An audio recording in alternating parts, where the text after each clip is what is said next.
It started with a knock on the door and a demand I never saw coming. She was the new HOA president, polished, confident, and ready to take what wasn't hers when I refused to hand over my guest house. I thought it would end there, but what followed was a battle of lies, legal threats, and a secret rental scheme no one was prepared for. This is the story of how I turned a quiet mountain home into a line she never should have crossed. I moved to the mountains to get away from people like Eleanor Thompson. You know the type. Perfect posture, designer blazer, voice like a corporate memo. The kind of person who knocks on your door already assuming you'll say yes. She didn't even ask. She announced, "It's official." She said, "Clipboard in hand. The HOA will begin using your guest house for meetings, starting next month." I blinked, confused. "What are you talking about?" She tapped the clipboard. Per Article 3, Section 7 of the HOA bylaws, in the event of community center renovations, secondary spaces may be requisitioned for HOA operations. Your guest house qualifies. I had never seen that clause in my copy. "That's not in my version." She smiled. But it didn't touch her eyes. "There was an amendment. You must have missed the vote. I didn't agree to this." I said firmly, "This is my private property." Her smile vanished. "Then, you're in violation. You'll receive formal notice soon." She turned and left. Just like that. I live in a small mountain community, peaceful, quiet. The kind of place where deer outnumber people, and a guest house is more necessity than luxury. Mine sits 30 feet from the main house. Simple, insulated, built with my own hands. It was supposed to be for family. Writing retreats.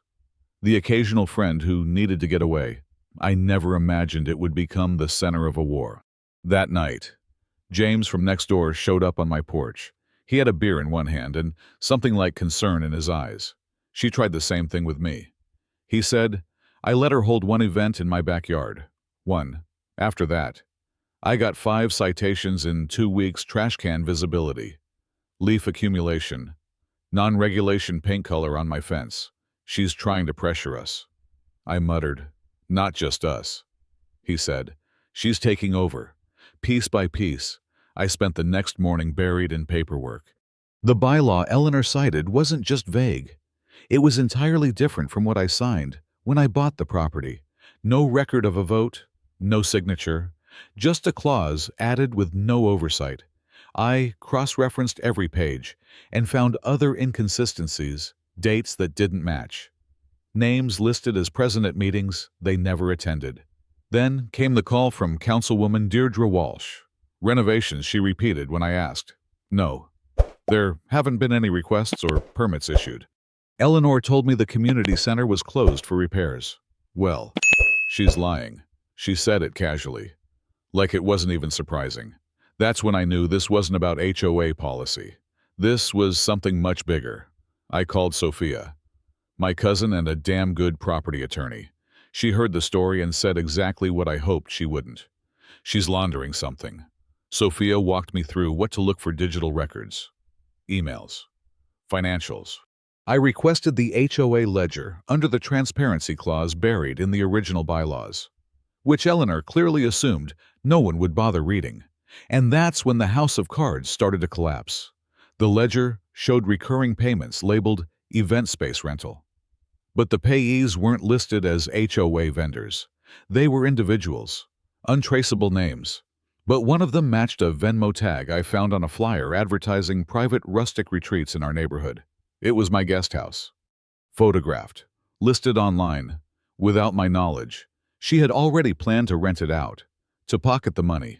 I wasn't the only one. James confirmed his guest house had been booked once strangers had shown up with luggage. Confused by the double booking, she was running an illegal rental ring, using HOA rules as leverage, and we were the supply. Then came the lawsuit. $50,000 for breach of bylaw compliance, obstruction of community development, and intentional disruption of HOA function. It was absurd, desperate, but it was real. Sophia filed a countersuit.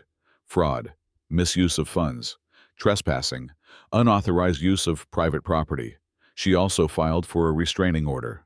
Eleanor was about to be exposed.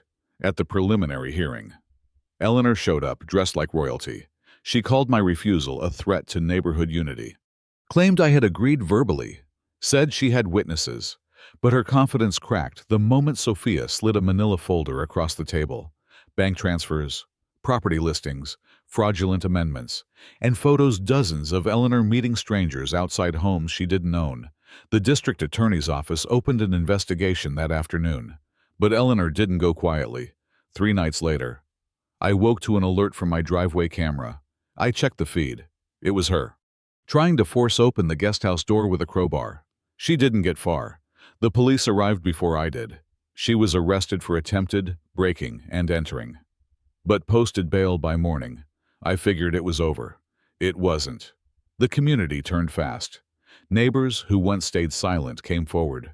A dozen stories, all with the same pattern: pressure, violations, manipulation.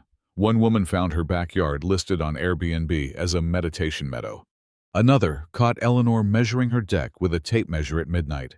At the next HOA meeting emergency session, full attendance. Eleanor's removal was unanimous. She didn't even show. They asked me to lead. I said no.